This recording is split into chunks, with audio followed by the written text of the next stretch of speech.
evening students, this is Santosh Kumar Sinha and all of you are welcome to my channel that is called ज्ञान गुरु English. जैसा कि आप लोग जान रहे हैं कि कुछ दिन से मेरा जो सेशन चल रहा है एसएससी का चल रहा है, चाहे सीजीएल हो गया चाहे सीएचएसएल हो गया। तो आज के पहले मतलब 2-3 दिन पहले हमारा था डबल फिलर्स, उसके पहले था सेंटेंस रीअरेंजमेंट और उसके पहले था सेंटेंस इम्प्रूवमेंट। और आज हम रिपीट कर रहे हैं एकदम शुरू से बेस लेवल से, जो कि ग्रामर पॉइंट ऑफ व्यू से बहुत ज़्यादा इंपॉर्टेंट है। That is called subject verb agreement.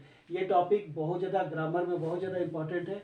आप ग्रामर में जितना भी टॉपिक पढ़ते हैं, नाउन पर नाउन, चाहे वॉइस हो, चाहे नरेशन हो, चाहे आपका मॉडल्स हो, चाहे प्रीपोजिशन हो, सबको सब तो इम्पॉर्टेंट है ही, लेकिन खास करके टॉपिक आपका आता है सब्जेक्ट वर्ब एग्रीमेंट, यानी कि कौन सा वर्ब किस सब्जेक्ट से एग्री करता है।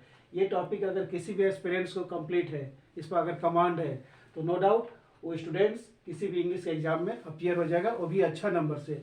तो उसी को ध्यान में रखते हुए आज हमारा सब्जेक्ट रहेगा, टॉपिक रहेगा सब्जेक्ट वर्ब एग्रीमेंट और फाइंड आउट द एरर्स, यानी कि आज हम लोग फिर जा रहे हैं एरर को फाइंड आउट करने के लिए, ठीक है। और जैसे क्रैश कोर्स होता है ना, कि फटाफट हम लोग क्वेश्चंस पढ़ते हैं उसका आंसर देते हैं, उसी टाइप का आपका आज का सिलेबस है और आपका आज टॉपिक है।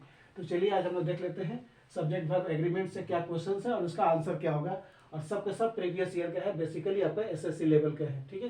तो चलिए क्वेश्चंस को ध्यान में रखते हैं, अब बिना टाइम वेस्ट किए हुए इसको देखते हैं क्या बोलता है। नंबर 1 में है all indications for H B C, A हो गया, एच बी सी बी में जा रहा है, पॉइंट्स टू बेटर, बी हो गया, business in every step of life, C, और डी मीन्स नो एरर। तो एक बार और देखते हैं, all indications for H B C, A हो गया, फॉर एच बी तक ए हो गया, C points to better, B हो गया, business in every step of life, C, और D means no error. So there is an error at B. यहाँ पर ऑल इंडिकेशंस है जो कि सब्जेक्ट आपका है, तो मैं बता चुका हूँ और मैं पढ़ा भी चुका हूँ कि if the subject is singular verb must be singular and if the subject is plural verb must be plural. यहाँ पर है ऑल इंडिकेशंस, इंडिकेशन में एस लगा है, तो यहाँ जो बी पार्ट में जो पॉइंट्स है ना, ये नहीं होगा, तो क्या हो जाएगा, सी पॉइंट्स होगा ऐसे। यहाँ से एस को हम लोग रिप्लेस कर देंगे, तो इसका आंसर ऐसे हो जाएगा, all indications for HBC point to better business in every step of life. So there is an error at B. There must not be S. There must be only point because the subject is plural.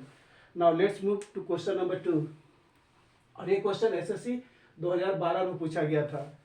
अब चलिए move करते हैं question number 2 में। Do many has, do many, many क्या हो गया, subject, और many के साथ हमेशा हैव का प्रयोग होता है, इसलिए इसमें ए पार्ट में एरर है, तो हैज को रिप्लेस करके हम लोग हैव का प्रयोग करेंगे। ऐसे हो जाएगा answer, do many have to labour for the few in your country at present. तो यहाँ पर हैज नहीं होके हैव होगा because the subject is plural, क्योंकि सब्जेक्ट यहाँ पर प्लूरल है। तो चलिए चलते हैं थर्ड में क्या बोलता है, द नंबर ऑफ रेजिडेंट्स, ए हो गया, हु हैव बीन क्वेश्चन, जिनको क्वेश्चन किया गया है, बी हो गया, on this matter are quite small, C, or D means no error. So there is an error at C. There must not be R, there must be is because the subject is singular. The number of residents, यहाँ पर residents को नहीं देखा गया है, यहाँ पर देखा गया है नंबर को।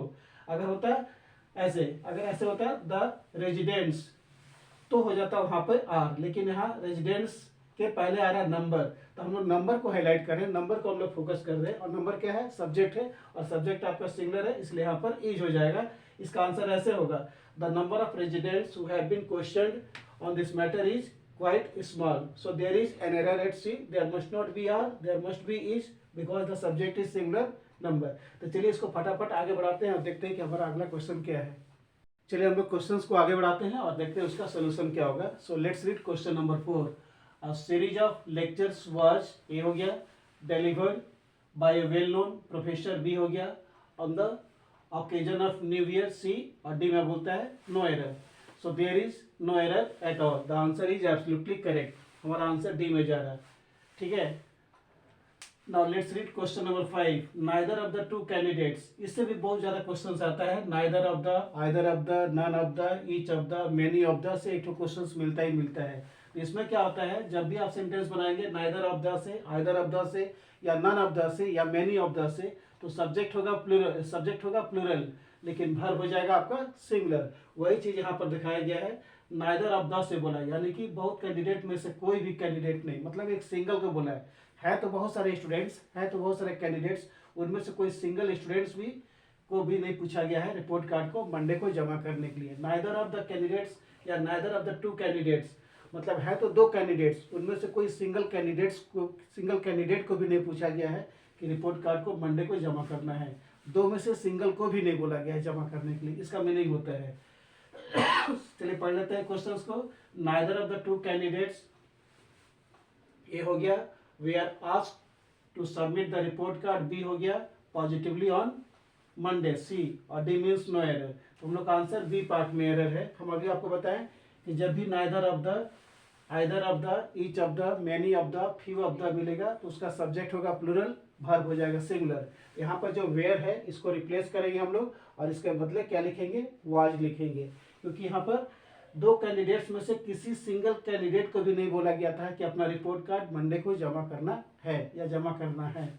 ऐसे neither of the two candidates was asked to submit the report card positively on Monday. So there is an error at B. There must not be where, there must be was, क्योंकि subject हमारा यहाँ singular है। चलिए ठीक है, question number 6 में आते हैं हम लोग, क्या बोलता है देखते हैं ध्यान से। समराइजिंग नॉट ओनली, ए हो गया help concentration, but is, B हो गया also a valuable comprehensive device. एक बार और ध्यान से पढ़ लेते हैं। समराइजिंग नॉट ओनली, ए हो गया help concentration, but is, B हो गया also a valuable comprehensive device. So there is an error at B, there must be helps. यहाँ पर समराइजिंग नॉट ओनली, समराइजिंग आपका सब्जेक्ट है जो कि सिंगुलर है, तो जब सब्जेक्ट सिंगुलर होगा तो यहाँ पर हेल्प की जगह क्या हो जाएगा, हेल्प्स हो जाएगा। वर्ब का 5वां रूप यहाँ पर लगता है। अगर सब्जेक्ट सिंगुलर होगा तो वर्ब का 5वां रूप, अगर सब्जेक्ट प्लूरल होता है तो वर्ब का पहला रूप वो लेता है। ये बहुत ज़्यादा इंपॉर्टेंट है, इसको आपको ध्यान में रखना है। तो ऐसे हो जाएगा summarising not only helps concentration, यानी कि समराइज करने से सिर्फ कंसंट्रेशन ही नहीं बढ़ता है, but is also a valuable comprehensive device, और ये एक वैल्यूएबल कॉम्प्रिहेंसिव डिवाइस भी है। So there is an error at B, there must not be help, there must be helps. तो चलिए इसी तरह से इसको आगे बढ़ाते हैं और देखते हैं कि हमारा अगला क्वेश्चन क्या है। चलिए हम लोग क्वेश्चंस को आगे बढ़ाते हैं और देखते हैं उसका सॉल्यूशंस क्या होगा। So let's read question number 7। This kinds of dresses, A हो गया सीम्स टू बी, ये आपका बी हो गया expensive but are relatively economical to maintain them. Expensive but तक आपका बी हो गया, are relatively economical to maintain them, C, और डी मीन्स नो एरर। तो हम लोग को बी पार्ट में एरर है, यहाँ पर सीम्स नहीं होकर के सीम हो जाएगा ऐसे, क्योंकि सब्जेक्ट हमारा प्लूरल है। These kinds of dresses, these kinds of dresses, इसलिए सेम हो जाएगा सेम्स के बदले। चलिए मूव करते हैं क्वेश्चन नंबर 8 में। Along the northern frontier of India, A हो गया a scene the Himalayas, B हो गया mighty in their splendour, C, और डी मीन्स नो एरर। तो हम लोग का यहाँ बी पार्ट में एरर है, क्योंकि यहाँ पर सब्जेक्ट है द हिमालयस और ये हमारा सब्जेक्ट है और सब्जेक्ट आपका प्लूरल है, इसलिए सब्जेक्ट प्लूरल होगा तो यहाँ पर जो इज है, इज नहीं होके क्या हो जाएगा, आर हो जाएगा। ऐसे हो जाएगा क्वेश्चन का answer. Along the northern frontier of India are seen the Himalayas mighty in their splendour. So there is an error at B, there must not be is, there must be are, because the subject is Himalayas. चलिए आते हैं हम लोग question number 9 में। Today some 33rd world countries, एक बार और देखते हैं। Today some 33rd world countries, A हो गया already has agriculture population equal to, B हो गया less than 50% of the labour force, C, और डी मीन्स नो एरर। और ये क्वेश्चन आपका एसएससी 2006 में पूछा था। तो हमारा यहाँ क्वेश्चन नंबर 9 का बी पार्ट में एरर है।